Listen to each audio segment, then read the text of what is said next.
Mais alors, avant de passer à l'écriture, pour la seconde fois en fait de la matinée et de ce sympo, on va d'abord s'intéresser à la lecture, donc avec François Vautron et Charline Grossard, et donc à propos d'un jeu sérieux donc qu'ils ont développé Mila Learn, et ils vont vous expliquer comment ça se décompose. Alors Charline a fait sa thèse dans mon équipe, j'ai eu beaucoup de plaisir à la diriger en thèse, et elle est maintenant chargée de mission dans le cadre du LILAB, qui nous réunit un certain nombre d'entre nous aujourd'hui, hein, le LILAB sur les troubles du neurodéveloppement, qui est porté par Mohamed Chetouani, que vous allez entendre tout à l'heure dans le deuxième symposium.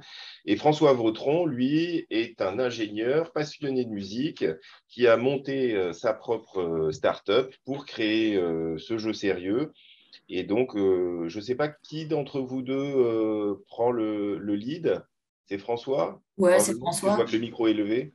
Donc, c'est François que Je vous vais allez surtout partager entendre. l'écran. Mais je crois que Charline doit participer à l'autre symposium, donc Ouais, vous je parlerai très entendrez peu. sa voix profonde.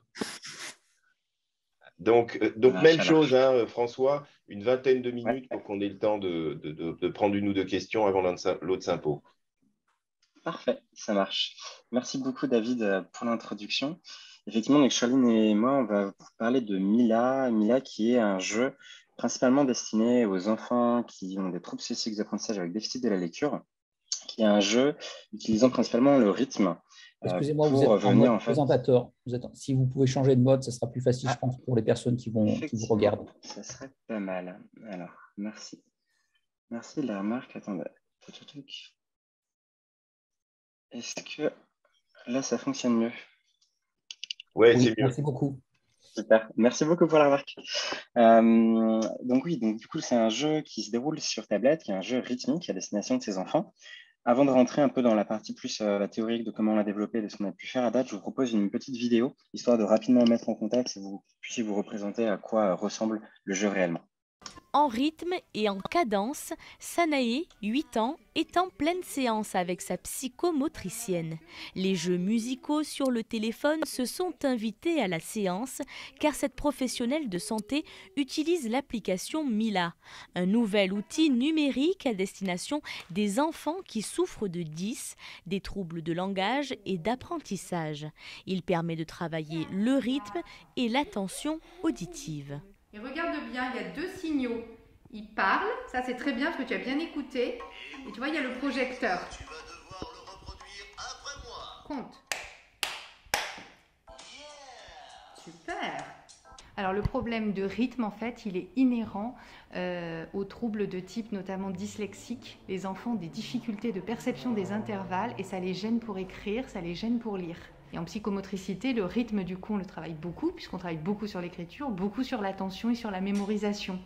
Et du coup, j'ai trouvé que cet outil répondait à pas mal de demandes, et je l'ai proposé donc à plusieurs enfants, dont notamment Sanae, pour laquelle, en fait, ça permet de travailler la mémoire de façon très ludique, de travailler aussi la perception du rythme. Et pour Sanae, c'est très bien parce qu'elle a besoin de travailler sur les perceptions de la rapidité et de la lenteur. Et ça lui permet de se rendre compte des tempos et aussi de savoir à quel moment se positionner, à quel moment démarrer, parce que ça, ce sont des choses qui sont compliquées pour elle. J'en fais un lentement? Oui. Tu es prête? La rééducation par la musique, les jeux de l'application associent concentration, motricité, mémoire et rythme. Cette psychomotricienne de Marseille l'utilise depuis le déconfinement en complément d'autres activités. En quelques mois, les résultats se font déjà sentir. Les enfants sont plus attentifs et j'ai remarqué qu'ils tiennent plus longtemps. Une solution donnée également aux parents qui adhèrent au côté ludique. Sur les écrans, ils sont plus attentifs, ça fait partie de leur génération d'aujourd'hui. Et en même temps, il y a aussi un côté ludique, c'est-à-dire elle peut travailler et en même temps jouer. En rythme. Derrière ça, une deuxième fois la vidéo. Derrière ça, c'était l'idée de vous montrer un peu vite fait à quoi ça ressemble concrètement, très concrètement le jeu. On va rentrer un peu plus dans le détail. Charline, je te repasse la main sur cette partie. Super, merci François. Oui, du coup, on va juste vous expliquer très rapidement d'où vient l'idée de Mila. Donc, bon, à la base, David l'a présenté, mais François est un fan de musique. Donc, il y avait la question de comment on peut utiliser la musique auprès des personnes avec troubles des apprentissages.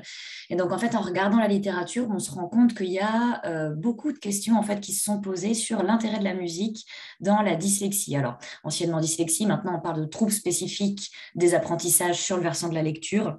Mais je vais utiliser les termes de la même façon l'un comme l'autre. Donc, du coup, il y a eu déjà pas mal d'études qui ont été faites. Notamment, il y en a une qui était intéressante, c'était celle de Floniaco, là, que vous avez en bas à droite, qui montrait qu'en fait, quand on entraînait des enfants dyslexiques sur des tâches musicales, surtout des tâches musicales en fait de rythme très précisément, et B, on obtenait on avait des meilleurs résultats dans ce groupe-là sur les compétences notamment phonologiques. Alors, pour rappel, la dyslexie, maintenant, il y a un consensus quand même dans la littérature sur le fait qu'à l'origine, c'est des difficultés de traitement des sons et du coup des difficultés au niveau du traitement phonologique, ce qui entraîne après la difficulté à associer un son à une lettre. Voilà, je ne vais pas développer plus. Merci François, tu peux passer à la diapo d'après. Donc, du coup, alors après, on peut aller un petit peu plus loin dans la question de la dyslexie et du coup de ce trouble phonologique. En fait, c'est d'où il vient ce trouble phonologique. Et donc, il y a pas mal maintenant d'études qui se posent la question en fait de difficultés, notamment dans le traitement temporel des sons et aussi dans le traitement multimodalitaire. C'est-à-dire, il y aurait chez les personnes avec dyslexie des difficultés à intégrer des stimulations qui sont multimodales. Donc, on l'imagine très bien pour la lecture, par exemple, puisqu'on est obligé d'intégrer un stimuli visuel, qui est le graphème, la lettre, avec un stimuli auditif, qui est donc le son auquel ça rapporte. Mais c'est également le cas, par exemple, pour tout ce qui est l'intégration de stimulation motrice. Et du coup, en fait, chez les enfants avec dyslexie, il y aurait des difficultés à ce niveau-là. Et ça expliquerait, du coup, cette difficulté en fait intermodalitaire, notamment, ça expliquerait les difficultés dans le traitement des sons et du coup des lettres, ce qui ferait les difficultés phonologiques et les difficultés du coup de mise en lien de la lettre et du son. Et la musique, ce qu'elle a de très intéressant, c'est justement qu'elle travaille tout ça. Donc, en fait, elle va travailler évidemment de la mémoire, mais vous avez aussi de la motricité, du langage, et en fait, en travaillant du coup en travaillant dans une modalité qui est intermodalitaire, justement, et ben, du coup, la musique, elle permet de travailler de façon plus simple, en fait, que le langage, parce que la musique, c'est quelque chose de très répétitif. Donc, du coup, on a quelque chose de facile à suivre et de facile à traiter, beaucoup plus facile que le langage, par exemple, qui n'a pas comme ça un rythme qui se reproduit régulièrement. Et donc, du coup, en travaillant la musique, on travaillerait ces connexions entre les différentes aires. Et en plus, on sait qu'au niveau cérébral, il y a des aires qui se recoupent entre les aires du langage et les aires qui sont utilisées pour la musique. Donc, l'idée, c'est vraiment, à partir de la musique et spécialement du rythme, parce qu'on s'est rendu compte que dans la musique, c'était la modalité la plus intéressante. Spécialement à partir du rythme, on pourrait en fait travailler les compétences de traitement des sons et donc améliorer la phonologie et donc améliorer les compétences en lecture. Et je crois que François, je te rends la main. Ah non, pas encore, désolée. Je reste là-dessus. Alors, après, ce qui est intéressant à voir, c'est qu'il y a un gap entre ce qui se passe dans la littérature et ce qui se passe en vrai. En fait, là, actuellement, donc déjà, il faut savoir, donc moi, je suis orthophoniste à la base. Donc, dans l'orthophonie, au début, ce qu'on apprend, c'est vraiment à travailler sur la lecture et l'écriture chez les personnes avec dyslexie. Mais maintenant, on commence à se poser la question de travailler en fait en amont de la lecture et de l'écriture. C'est ce que Gilles Leloup appelle curatif, c'est-à-dire de travailler tout ce qui est justement traitement des sons, capacité attentionnelle, etc., qui en fait sont mobilisés quand on doit lire ou écrire. Et donc on se dit que peut-être si on améliore ces compétences en amont, finalement on améliorerait la lecture et l'écriture. Donc ça, c'est une nouvelle façon de voir la rééducation de la dyslexie, c'est relativement récent. Et puis, quand on regarde la littérature, finalement, on se rend compte que les enfants avec dyslexie, les entraînements qui leur sont proposés, c'est des entraînements qui sont des entraînements répétés et intensifs. Donc, du coup, en fait, on a des bons résultats dans la littérature scientifique quand l'entraînement est dispensé sous ce format, donc c'est-à-dire régulièrement, plusieurs fois par semaine. Sauf que la vérité, c'est que sur le terrain, ça ne se passe pas du tout comme ça, puisque les patients, ils ont énormément de mal à trouver une orthophoniste, que l'orthophoniste, si elle les prend une fois par semaine, ils sont déjà contents, et alors 2 fois, n'en parlons pas, qu'il y a des délais dans le démarrage de la prise en charge qui peuvent aller jusqu'à 18 mois. Et donc, du coup, en fait, il y a un vrai enjeu pour se poser la question de comment on peut intensifier ces prises en charge avec les moyens qu'on a. Et c'est vrai que les jeux sérieux, du coup, sont peut-être une solution à ce problème. Et là, je crois que je repasse la main à François. Ouais, alors, je reprends la main pour parler des jeux sérieux de manière générale. Les jeux sérieux, on en discute depuis maintenant des dizaines d'années. Mais quand on dit jeux sérieux, on ne parle pas forcément tous de la même chose. Vous avez eu toute une vague pendant un moment donné où on parlait de jeux sérieux qui, en fait, mine de rien, n'était qu'une couche de gamification, de ludification sur des usages existants, qui apportaient juste, entre guillemets, une couche de graphisme ou de game design. Vous avez eu beaucoup d'outils développés qui n'ont pas forcément été nécessairement cliniquement validés. Et c'est un peu ce qu'on voit maintenant depuis, je dirais, 2015-2016. Vous avez en fait toute une nouvelle vague, entre guillemets, de jeux sérieux, ce que les anglo-saxons appellent les DTX, qui sont avant tout des outils qui vont être validés, qui vont suivre les mêmes process en fait que des outils qui vont être utilisés de manière classique dans les parcours de soins. Et notamment, on a Endeavor RX, qui a été un jeu qui a été validé par la FDA aux États-Unis en 2020, qui a été vraiment le premier jeu validé pour les enfants ayant des TDAH. Et donc, ça a été vraiment une grande première. Donc, c'est un peu vraiment dans cette démarche-là, dans cette thématique qu'on vient s'inscrire, avec du coup de plus en plus de jeux qui commencent progressivement à émerger de ce qu'on appelle du coup toujours des jeux sérieux, mais qui ont vraiment tous ces autorisations réglementaires. Et donc, en ce qui me concerne, de travailler en fait directement sous l'égide de l'ANSM. Ces jeux sérieux mis-là, on les a construits à la base principalement donc, sur une question d'avoir quelque chose de très ludique. Vous avez pu voir ça dans la vidéo, de reprendre les protocoles qui avaient été développés, de reprendre là où on en était arrivé jusqu'à présent sur la stimulation rythmique auditive. Et les choses se sont assez accélérées en fait, avec notamment le confinement qui a pu permettre en fait de mettre l'application à disposition. L'application, ce sont 6 exercices. 6 exercices qui ont été du coup mis à disposition des familles sur lesquels elles avaient un accès assez libre. Je remercie encore d'ailleurs la FF10, qui est donc la Fédération française des troubles 10, qui a énormément promu l'initiative, avec qui on collabore maintenant depuis un peu plus de 2 ans et qui a joué un rôle absolument incroyable dans tous ces travaux. La première étude qu'on a pu mener du coup avec eux et avec le service du professeur Cohen, c'était avec ces enfants, alors c'est plutôt, excusez-moi, la deuxième partie de l'étude d'usabilité, entre avril et juin 2020, pour vraiment la partie usabilité de l'outil, à quel point en fait l'enfant allait venir spontanément sur le jeu, sans qu'il y ait entre guillemets un rappel, un follow-up médical, mais pour que vraiment se rendre compte de l'expérience de l'enfant. L'apprentissage qu'on a pu avoir de cette période-là, c'était vraiment cette volonté de l'enfant de revenir donc 3 à 4 fois par semaine, ce qui est un taux très régulier, pour des sessions de 20 à 25 minutes. Au-delà de ça, l'écran se bloque. Il y a un petit personnage qui dit concrètement à l'enfant d'aller jouer dehors, d'aller faire autre chose. Donc l'idée, c'est vraiment de s'inscrire dans une régularité. Avancé, excusez-moi pour les arbres, j'avais oublié de parler, mais effectivement, il y avait une première petite étude qui avait été menée avec 14 enfants, qui avait donné des résultats encourageants. Donc, principalement, là, on était avec des enfants de 8-11 ans qui avaient une dyslexie également et qu'on entraînait du coup pendant 9 semaines. C'était des résultats très préliminaires et c'est pour ça qu'on s'est lancé dans 2 autres études par la suite. Une troisième étude, vraiment beaucoup plus pas contrôlé, mais entre guillemets, sur lequel on avait beaucoup plus d'informations grâce à des familles qui avaient accepté de nous transmettre les diagnostics. Ce sont des diagnostics qui sont déclarés par les familles directement et sur lesquels, en fait, on essayait ici de voir quelles étaient les performances des enfants dyslexiques par rapport à des enfants qui étaient TDAH et notamment de voir l'évolution de ces familles et de ces enfants sur les jeux. Ça a pu nous donner des premiers résultats intéressants, notamment pour voir que les performances des enfants qui avaient des TDAH progressaient bien plus rapidement que les autres diagnostics. Aujourd'hui, on évalue ça de manière beaucoup plus contrôlée au sein d'une étude qui est contre placebo. Quand je dis contre placebo, c'est-à-dire qu'on a construit un jeu complètement similaire à Mille Alarmes, qui comportent le même univers graphique, qui comportent le même vecteur motivationnel, entre guillemets, mais dans lequel on va changer les stimuli pour avoir plutôt des jeux qui ne vont pas travailler des compétences sous-jacentes à la lecture.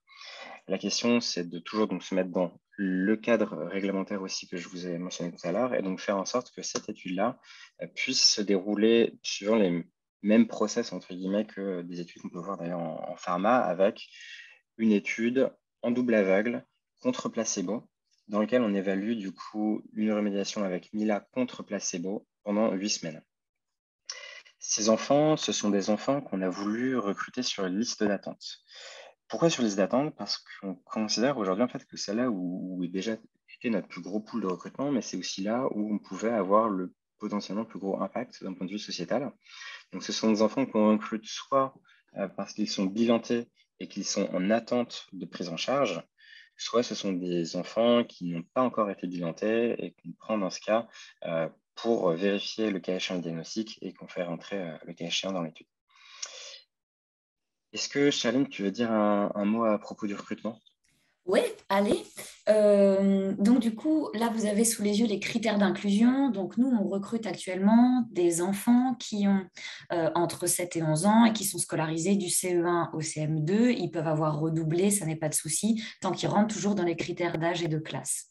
Il faut qu'ils aient un trouble spécifique des apprentissages avec déficit de la lecture. Donc, comme l'a dit François, on peut, à l'hôpital de la Pitié-Salpêtrière, recevoir les enfants si jamais le diagnostic n'est pas encore clair en amont de l'étude pour faire ce diagnostic. Et s'il s'avère qu'ils sont dyslexiques, à ce moment-là, on leur propose de rentrer dans l'étude. Et puis, s'ils ne le sont pas, et ben, au moins, ils repartent avec un bilan.